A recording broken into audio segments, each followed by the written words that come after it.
আমি এখন আছি বাংলাদেশের জনবসতি সবথেকে শেষ সীমানায় জয়মনি, যেখানে আমাদের এই নদীটা পার হবার পরেই আমাদের ওপারে রয়েছে সুন্দরবন।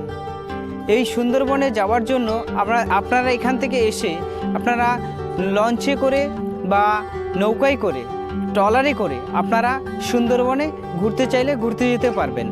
তো এটা হচ্ছে আমাদের বাংলাদেশের সবথেকে জনবসতি মানে শেষ জায়গা। এরপরে আর কোনো জনবসতি নেই, শুধু নদী আর নদী। এই পশু নদীর পাশে এসে দাঁড়িয়েছি, কারণ কি আমি মোংলা থেকে এসেছি। মোংলা থেকে এসে এখানে জয়মনি এসেছি। জয়মনি এসে যেখানে জনবসতি সবথেকে শেষ, সেই সীমানায় এসে আপনাদেরকে দাঁড়িয়ে দেখাচ্ছি যে এর থেকে আর কিছু জনবসতি এর আগে।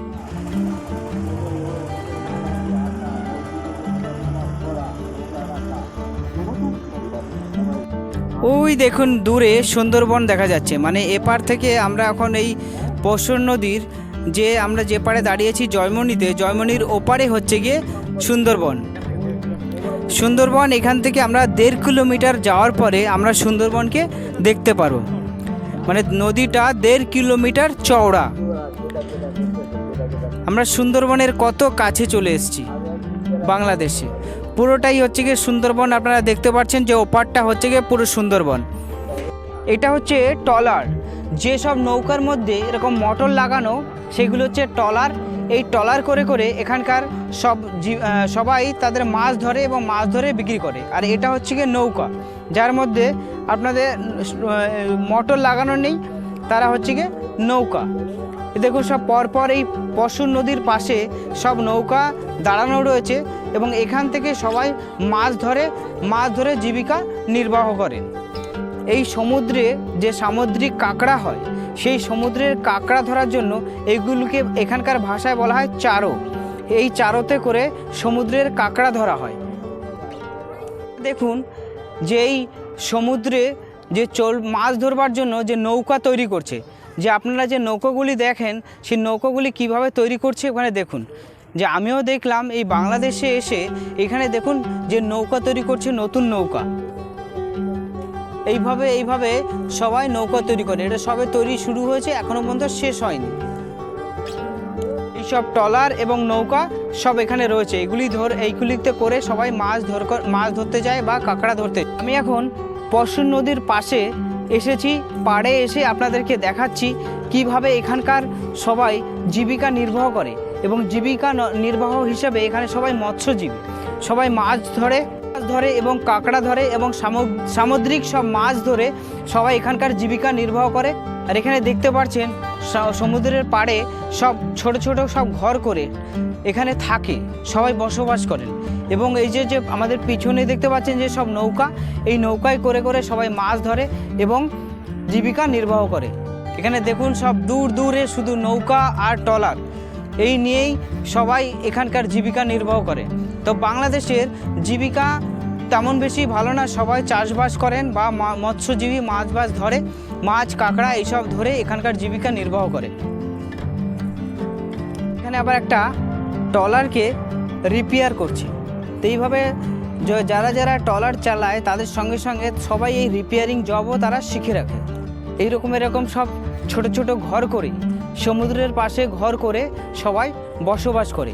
আবার কেউ আবার এই কাঠের ঘরও করে থাকেন যেই সমুদ্রের পাশে, কিন্তু এগুলি সব অস্থায়ী, স্থায়ী কিছুই নয়।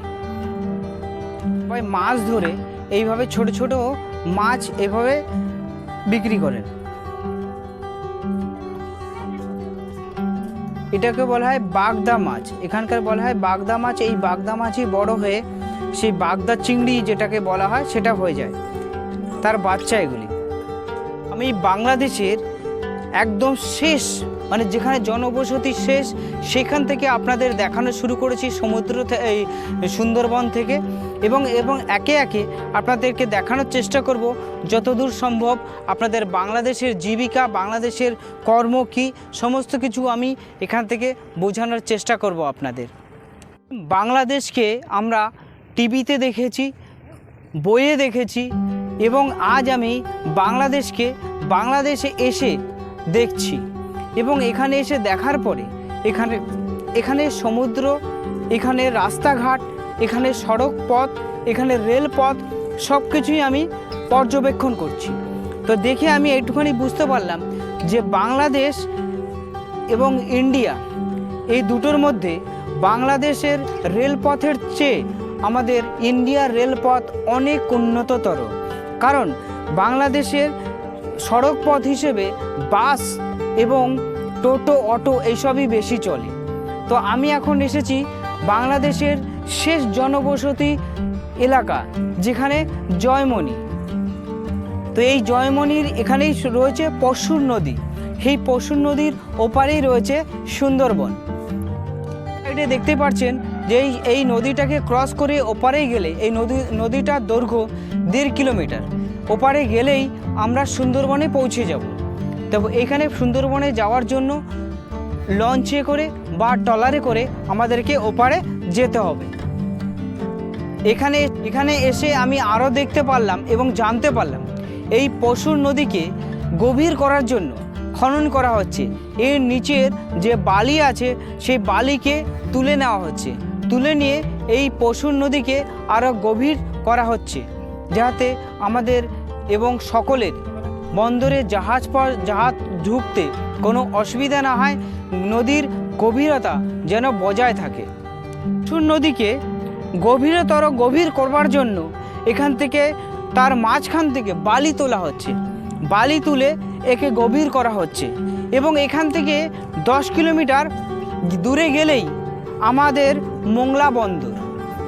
দেখুন, লঞ্চ ভর্তি করে করে বালি সমুদ্রের নিচে থেকে নিয়ে আসছে পাড়ে এবং সেখান থেকে এসে বালি খালি করবে। এই যে সমুদ্র থেকে যে বালি তুলে আনা হচ্ছে, এটা হচ্ছে ড্রেজিং মেশিন। এইটার থেকে শুরু করে দেখুন পাইপ ইনস্টলেশন করা হচ্ছে। এই পাইপ থেকে বালি সব উপরে চলে আসবে। বালি আনলোডিং করবার জন্য এখানে যে ড্রেজিং মেশিন আছে সেই ড্রেজিং মেশিনের সঙ্গে পাইপ সেট করা হচ্ছে। বাংলাদেশে এসে আমি এই সমুদ্রের কত অপরূপ দৃশ্য আমি এখানে দেখতে পেলাম। আপনারা এসেও এই পশুর নদীর অনেক ভালো ভালো জিনিস আপনারা দেখতে পারবেন। এটা একটা দেখতে পাচ্ছেন ড্রেজার, যেখানে সমুদ্রের নিচে থেকে বালি ভর্তি করে এখানে নিয়ে আসে এবং সাইডে আসার পরে আনলোডিং করে। এই পশুর নদীকে গভীর করবার জন্য এখানে খননের কাজ চলছে, সমুদ্রের নিচে থেকে বালি তোলার কাজ চলছে। এখানে আসলে পরে আপনারা বেশিরভাগই দেখতে পারবেন এখানকার মৎস্যজীবী জেলেরা এই নৌকা এবং এই ট্রলারে করে মাছ এবং কাঁকড়া সব ধরে এনে তাদের জীবিকা নির্ভর করে। একটা নৌকা তৈরির দেখাচ্ছিলাম, আর এখানে হচ্ছে একটা নৌকা রিপেয়ারিং করা হচ্ছে।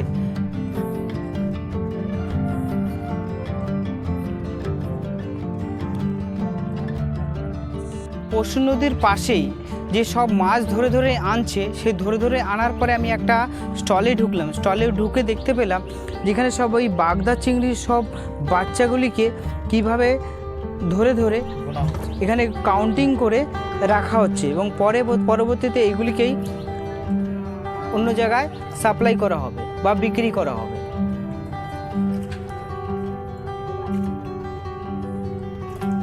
এই যে ছোট ছোট সব বাগদা চিংড়ির বাচ্চা।